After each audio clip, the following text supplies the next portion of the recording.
Nakaangko na og sobra 2,600 shares sa Facebook ang post ni Sarah Jean Constantino. Posibleng nabiktima kini sa kawatan samtang nagasakay og tricycad. Gilaslas matod pa ang dala niining envelope nga nakaipit sa iyang kiliran, nga dunay unod cellphone, dokumento ug pitaka. Wala niya damha nga naapil na sabdi ay iyahang likod og kalaslas sa posibleng mangunguot nga kawatan. Tumong sa post sa maong biktima nga pahinumduman sab ang tanang pasahero sa Jansan nga magbinantayon matag sila ga-commute. Kung ano siya, pickpockets or robbery, drugging, nga siyempre by force na, gamitag puwersa.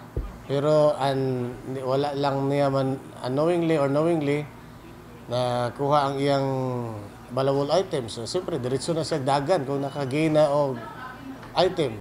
Tungod sa maong post, naalarma ang pipila ka residente ug mas gisiguro pa ang ilahang seguridad samtang naga-commute sama na lang ni Rosemary Saragrio nga gikan pa og Sarangani Province. Kung bagay ana jud anak ko permanente. Kung dili na ko isulod sa kung kamot din dire jud na wala may noon tay kwarta mawala mga papilis na to ana.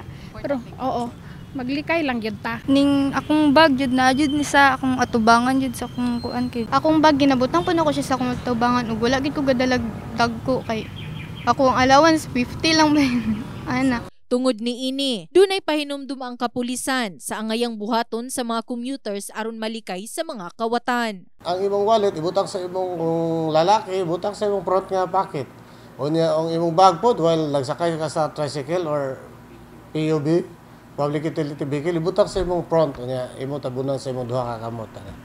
Dili ka mo gamit og cellphones in an open public nga dili safety. In the heart of changing lives, kini si Liza Labajo, Brigada News.